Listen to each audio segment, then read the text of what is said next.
अस्सलाम वालेकुम, मैं जमील फारूकी हूँ। आप मेरा ऑफिशियल यूट्यूब चैनल देख रहे हैं। आज अक्टूबर 2025 की 3 तारीख है, जुमे का दिन है जिस वक्त वीडियो रिकॉर्ड हो रही है। पाकिस्तानी वक्त के मुताबिक दोपहर के 2:15 बज चुके हैं। मेरी अंडरस्टैंडिंग में, मेरी नज़र में अब तक की 3 top stories, breaking developments, big news हैं जो मैं आपके साथ शेयर करना चाहूँगा। सबसे पहली और बड़ी खबर अडियाला से, जिसके मकीन यानी 25 करोड़ अवाम के मुर्शद, कप्तान, कैदी नंबर 804 यानी इमरान खान ने मैंडेट चोरी करके इक़्तिदार में आने वाली फॉर्म 47 की जाली सरकार के वज़रा, ओहदेदारों, सहूलतकारों, टाउटों, दोस्तों, यारों, सहाफ़ियों और भुतारों को ऐसे तत्ते तवे पर बिठाया है। आगे जाते हैं कुआं, पीछे जाते हैं खाई, जग हसाई ही जग हसाई, और इनको कुछ नहीं समझ आ रहा भाई।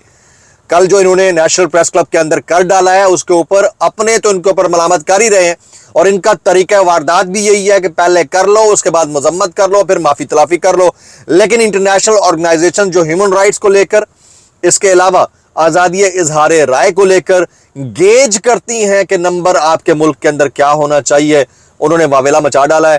तातरीन एक आलमी रिपोर्ट है, वो क्या है, उसकी डिटेल्स क्या रहेंगी वो मैं शेयर करूंगा। जबकि सिंध हाई कोर्ट ने जस्टिस तारिक महमूद जहांगीर के खिलाफ कराची यूनिवर्सिटी के फैसले को मुअत्तल कर दिया है। तमाम कार्रवाई रोक डाली है। आप अंदाजा कीजिए कि आज का जुम्मा पटवारियों के ऊपर, पटवार खाने के ऊपर कितनी बिजलियां गिरा रहा है। आज का जुम्मा पटवारियों के लिए कितना भारी साबित हो रहा है, वो मैं आपके साथ शेयर करने लगा हूं। उसके अलावा मामला ऐसा है कि अभी इस वक्त जो है असेंबली इजलास जारी है, कौमी असेंबली सेनेट के अंदर खिताबात जारी हैं। जनाब इसहाक डार साहब मिट्टी पाओ मुहिम के ऊपर गामजन है, और वो अपने किए किराए के बारे में कह रहे हैं कि हालात ऐसे नहीं थे लेकिन बन गए हैं, कुछ हंगामी बुनियादों के ऊपर हमने एक्सेप्ट कर लिया मुआहिदा जो फ़लस्तीन के मामले के ऊपर था। बाकी के ऊपर डिटेल में बात करेंगे, तो वो उनकी डिटेल क्या है वो आने वाले दिनों में पता चल जाएगी। लेकिन बहरहाल वो कहते हैं ना, खिसियानी बिल्ली खंबा नोचे, तो वो नोचे ही जा रही है। पाकिस्तान में अब कोई मल्टीनेशनल ब्रांड बाकी बचा नहीं है माजत के साथ। ये हालात ऐसे हैं। आज कामरान खान ने इसके ऊपर डिटेल स्टोरी की है, वो तफसीलात, कुछ वायरल ट्वीट्स, वायरल बयानात, इसलिए गुजारिश है वीडियो शुरू से आखिर तक देखिएगा। एक और गुजारिश, अगर आपने चैनल नहीं किया अभी तक, सब्सक्राइब जरूर सब्सक्राइब कर लीजिएगा। बेल आइकन यानी घंटा या घंटी अपने अंगूठे उंगली के साथ रख के से बात सकते हैं। इसके अलावा व्हाट्सएप चैनल का लिंक हर वीडियो डिस्क्रिप्शन के अंदर मौजूद होता है, जाइए उसको क्लिक करके ज्वाइन कर लेंगे, आपका हमारा राब्ता बेहतरीन तरीके से हो सकता है। मैं इस वक्त ट्रैवल कर रहा हूँ, इसके बावजूद आपको रिपोर्ट करना, आपको अपडेट रखना मेरी जिम्मेदारी है। साथ साथ आपसे गुजारिश है कि जो हालात मुल्क के, आज़ाद कश्मीर के, कराची, इस्लामाबाद, लाहौर के प्रेस क्लबों के, सहाफ़ियों के सिमें बंद करके, अकाउंट फ्रीज करके बना दिए गए हैं, उसके ऊपर आप फॉर्म 47 के वज़ीर आज़म के फरमुदात के ऐन मुताबिक ओ करके या थू थू थू थू थू थू करके एहतजाज जरूर रिकॉर्ड फरमा दीजिएगा। और हर जुम्मा इनके ऊपर भारी पड़ता है, ये भी आपको पता ही है। तो टॉप स्टोरी वैसे तो तारिक महमूद जहांगीरी साहब की है। जस्टिस तारिक महमूद जहांगीरी साहब, वेरी अपराइट जज ऑफ दिस कंट्री, सीनियर जज। इसके अलावा बाकी जजेस भी आपको पता है कितने अपराइट हैं। लेकिन उससे पहले मैं ज़रा, ये इंटरनेशनल ऑर्गेनाइजेशन है ह्यूमन राइट्स की, एमनेस्टी इंटरनेशनल, उसने आज़ाद कश्मीर की सूरत हाल के हवाले से एक रिपोर्ट जारी की है।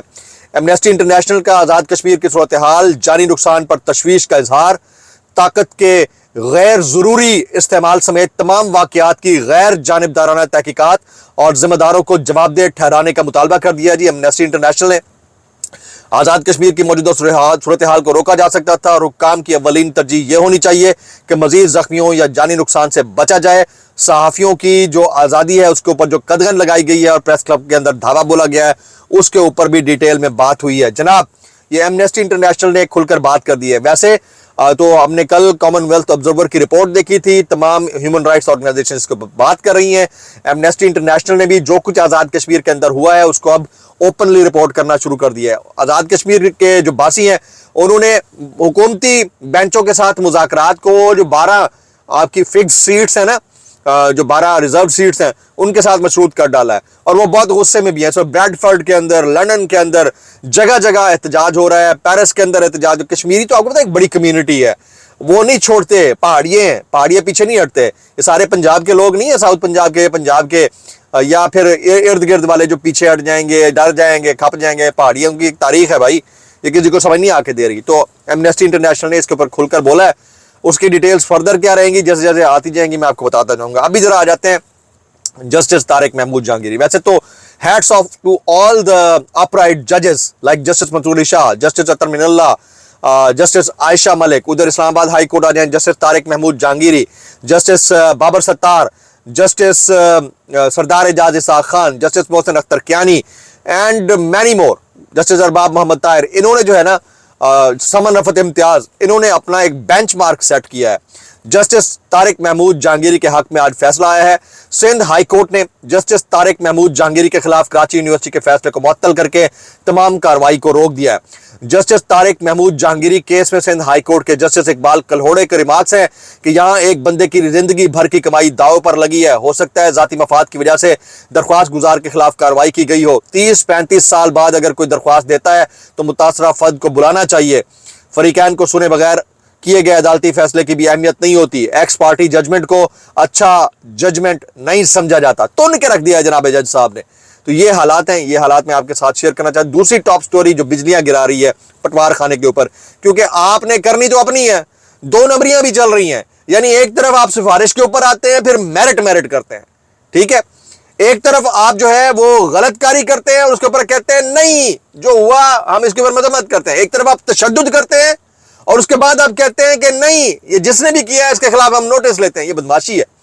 एक तरफ आप जो है आजादी इजहार राय का मंत्रा जपते हैं, माला जपते हैं, दूसरी तरफ 35 से ज्यादा सहाफी घरानों को मुश्किल हालात में धकेल लेते हैं। 2.5 साल के अंदर उनको ऑफ एयर करते हैं, उनकी सिमें ब्लॉक करते हैं, उनके साथ सलूक नारवा रखा जाता है, एब्डक्शन होती है, उनके अकाउंट फ्रीज होते हैं, उनके लिए हालात तंग किए जाते हैं, रैया माश तंग किया जाता है। उसके बाद आप उनको ऑफ एयर भी करते हुए तर्जियों के ऊपर भी पाबंदी लगा देते हैं और फिर कहते हैं हम तो इंसानी हुकूक और आजादी इजहार राय के साथ खड़े हैं।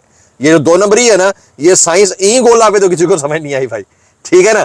आप जिसको भी ये करवा रहे हैं ना, याद रखिएगा इसका फॉल आउट आएगा। आज नहीं आए, 6 महीने बाद, 5 साल बाद, 10 साल बाद, हम रहे ना रहे, ये जरूर आएगा। आ जाए अगली स्टोरी की तरफ आते हैं। इंजीनियर मोहम्मद अली मिर्जा साहब, कुछ उनके जो मामलात थे उनसे मैं शदीद इख्तलाफ रखता हूँ, लेकिन बहरहाल एक स्कॉलर हैं, उनका एक नॉलेज है माशाल्लाह से, बहुत बड़ा कद है उनका, इल्मी कद है। सियासी मामलात के ऊपर वो अगर ट्वीट्स ना करते और बयानात ना देते तो उनकी सुबकी ना होती, बहरहाल उनकी कोई मजबूरी होगी। लेकिन इंजीनियर मोहम्मद अली मिर्जा के खिलाफ इस्लामी नजरियाती काउंसिल की करारदाद चैलेंज करने की दरख्वास्त पर इस्लामाबाद हाई कोर्ट के जस्टिस मोहसिन अख्तर कियानी का फरीकैन को नोटिस जारी, जवाब तलब। अटॉर्नी जनरल ऑफ पाकिस्तान को भी नोटिस जारी, 5 नवंबर तक मुआवनत तलब कर ली है जी, लेकिन उन पर मुकदमा तो जहलम में दर्ज है। जस्टिस मोहसिन अख्तर कियानी ने कहा इस्लामी नजरियाती काउंसिल यहाँ है, मैंने उसकी करारदाद को चैलेंज किया है। दरख्वास्त गुजार है मोहम्मद असलम साहब है जी, डॉक्टर मोहम्मद असलम साहब। मामला इस्लामी नजरियाती काउंसिल कैसे पहुंचा, किसी ने रेफर किया था? जस्टिस मोहसिन अख्तर कियानी ने सवाल किया। उन्होंने कहा national cyber crime investigation agency ने मुआवनत के लिए मरासला इस्लामी नजरियाती काउंसिल को भेजा था। इंजीनियर मोहम्मद अली मिर्जा के खिलाफ दर्ज मुकदमात और इल्जामात की रिकॉर्ड फराहमी की मुतफरक दरख्वास्त पर भी नोटिस जारी। रिकॉर्ड आ जाए तो पता चल जाएगा क्या इल्जामात है और बयान था क्या। अटॉर्नी जनरल को सुनकर दरख्वास्त के काबिल समाअत होने का फैसला करेंगे, जस्टिस मोहसिन अख्तर कियानी ने कहा है। जनाब, नेशनल प्रेस क्लब इस्लामाबाद में पुलिस गर्दी के खिलाफ एहतजाजी मुजाहरा 3 अक्टूबर जुम्मा 4:30 बजे लोग इकट्ठे होंगे। काश आप ये गैरत का, इज्तिमाई गैरत का मुजाहरा 2.5 साल पहले से शुरू कर देते। ये कहते हैं ना प्रेस क्लबों पर हमला, सब पर हमला, नहीं। आपके सहाफी 35, आपके बल्कि 50 के करीब तादाद हो गई है, उनके साथ जो सलूक नवा रखा गया। मैं पहला बंदा था रिजीम चेंज ऑपरेशन के बाद, मैं पहला बंदा था, पहला सहाफी था जिसको अब्डक्ट किया गया था। एक भी प्रेस क्लब का प्रेस रिलीज मुझे दिखा दें आप। बेशर्मी की हद है आपके साथ। इससे ज्यादा क्या, 400 गुना ज्यादा होना चाहिए। आपकी बेगैरती का नेक्स्ट लेवल है आपका। आप तो इन सहाफियों को सहाफी नहीं मानते, डिक्लेयर ही नहीं करते। थोड़ा शर्म कर ले, हया कर ले। जो आपने अपनी जेबें और पोटले भर रखे हैं ना तंजीमों के नाम के ऊपर, हमें सब पता है। इज्जती की है आपने अपने आप के साथ, और आज आपको यह दिन देखना पड़ रहा है। हमें पता है कि इसमें फिर आप अपने पोटले भरेंगे और फिर आपकी दोस्तियां बन जाएंगी। हमें सब पता है, हम अंधे नहीं है, हमें पता है कि आप लोग क्या करते हैं। अच्छा, इन 9 मई केसेस में पहले सजा पाने वाले MNA अब्दुल लतीफ चित्राली ने अदालत में सरेंडर कर दिया है। ADC में गिरफ्तारी पेश की। लतीफ साहब आपने एवं ही देर कर दी है, जज साहब ने कहा। अच्छा, अभी थोड़ी देर पहले IG इस्लामाबाद अली नासिर रिजवी कहते हैं मैं खुद सहाफ़ी रहा हूँ, सहाफ़ियों की इज्जत और तकरीम और प्रेस क्लब का तकद्दुस बहुत मुकद्दम है। गुज़िश्ता रोज़ सहाफ़ियों पर तशद्दुद के वाक़े के तमाम पहलुओं का जायजा लेने के लिए इंक्वायरी मार्क किया। माफ़ कर दें जी, माफ़ कर दें जी। जुर्रत कैसे हो गई पुलिस वालों को, अंदर घुस गए भाई, गिरबान पकड़ लिए हैं। आपका कंसर्न अव्वल तो जो एहतजाजी थे वो भी नहीं होने चाहिए थे। माजरत के साथ, प्रेस क्लबों की एक सेंटिटी होती है, उसके बाहर जो भी एहतजाज करने आया उसकी इज्जत और तकरीम होती है। यहाँ इज्जत और तकरीम तो सिर्फ आप लोगों की है, बाकियों की तो है नहीं। मैं इतना कहना चाहूंगा, कैसे कर लेते हो यार। अच्छा जी, इसहाक डार ने पीपल्स पार्टी के कौमी असम्बली इजलास से वॉकआउट पर रद्दमल देते हुए कहा है दोनों जानिब से गोलाबारी होती है और ये ऐसी गोलाबारी नहीं कि रुक सके। مذاکرات ہی مسائل کا حل ہے، ایک دوسرے پر الزام تراشی نہیں، لیڈرشپ سے مشورے کے بعد معاملہ حل کر لیں گے۔ انہوں نے مزید کہا کہ ہنگامی طور پر کچھ چیزیں مان لی گئی ہیں، کچھ طے ہونا باقی ہیں۔ یہ وہ والی بات ہے، آپ کو فلسطین کا معاملہ ہے اس کے اوپر یہ کامنٹ کر رہے ہیں۔ اچھا جی، یہ جو ایکشن کمیٹی ہے، امن ایکشن کمیٹی آزاد کشمیر نے مزید مذاکرات کو 12 سیٹوں کی معطلی کے نوٹیفیکیشن کے ساتھ مشروط کر دیا، اور پہلے سیٹیں ختم کریں پھر اگلی بات ہوگی۔ مارچ کے قافلے کوہالہ اگلے حکم کے منتظر ہیں جناب۔ اب کچھ وائرل بیانات اس ڈسکلیمر کے ساتھ، اگر آپ کو میری بات بری لگتی ہے تو معذرت، زیادہ لگتی ہے انتہائی معذرت، اور زیادہ لگتی ہے سانو کی کیسے کر لیتے ہو یار۔ یہ بابر اعوان صاحب کہتے ہیں اس وقت ملک میں بے رحم درندوں کا راج ہے جن کے منہ کو خون لگ چکا ہے۔ ڈی چوک 26 نومبر قتل عام، آزاد کشمیر میں لاشیں گرانے کے بعد آج پریس کلب بھی فتح ہو گیا۔ عمران خان نے سچ کہا تھا، ان کا اصل نشانہ میں نہیں میرے لوگ ہوں گے۔ I'm just standing in their way. Very aptly pointed out. میں اتنا کہنا چاہوں گا، کیسے کر لیتے ہو یار جناب۔ کامران خان صاحب کہتے ہیں انرجی سیکٹر ہو یا فارماسیوٹیکل انڈسٹری، یہ کامران خان کہتے ہیں، ٹیلی کام ہو یا کیمیکلز، ہر میدان میں بڑے بڑے نام اب پاکستان میں نہیں ہے۔ شیل،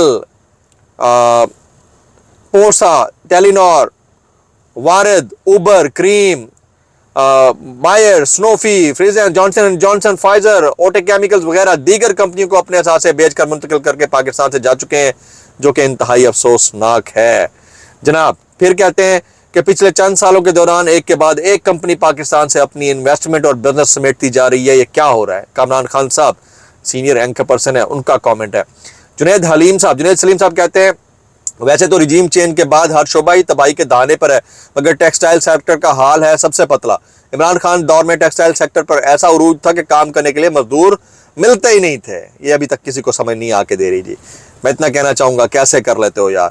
یہ نجم سیٹھی کہتے ہیں پیپلز پارٹی اور نون لیگ ایک دوسرے کو پسند نہیں کرتے، مگر کسی نے زبردستی شادی کروا دی ہے اور دھمکی دی ہے کہ اوئے بیٹھے رہو تھے، ان کے درمیان بیان بازی کا سلسلہ چلتا رہے گا مگر اسے سیریس نہ لیا جائے جناب۔ اچھا، حامد میر صاحب کا میں کامنٹ دیکھ رہا تھا، وہ کہتے ہیں وزیر خارجہ اسحاق ڈار کا فرمانا ہے کہ جو لوگ ٹرمپ کے امن پلان کی مخالفت کر رہے ہیں وہ دراصل فلسطینیوں کے خون پر اپنی سیاست چمکا رہے ہیں۔ ڈار صاحب کو جذباتی باتیں نہیں کرنی چاہیے، ایک دلیل سے بات کرنی چاہیے۔ وہ ٹرمپ جو یروشلم سے امریکی سفارت خانہ واپس تل ابیب پہنچانے کے لیے تیار نہیں، وہ کیسی فلسطینی ریاست کے قیام کی حمایت کیسے کرے گا جس کا دارالحکومت القدس شریف ہو؟ Very aptly pointed out. یہ ان کو ابھی تک سمجھ نہیں آ کے دے رہی۔ حالات جو بن گئے ہیں وہ ہم سب کے سامنے، آپ نے میکسیمم کامنٹس کرنے ہیں جو کچھ پریس کلب کے اندر ہوا اور جو کچھ آزاد کشمیر کے اندر ہو رہا ہے اور جو انٹرنیشنل ہیومن رائٹس آرگنائزیشن بول رہی ہیں۔ زیادہ سے زیادہ کامنٹس کیجیے گا تاکہ زیادہ سے زیادہ رپورٹ ہو اور تاکہ زیادہ سے زیادہ آپ کی جو اوپینین ہے اس کو گیج کیا جا سکے کہ آپ لوگ اپنے اینڈ کے اوپر ملک کی حالات کے اوپر کیا رائے رکھتے ہیں، خاص طور پہ یہ جو کمپنیاں بند ہو رہی ہیں۔ دعا میں یاد رکھیے گا۔ السلام علیکم ورحمۃ اللہ وبرکاتہ۔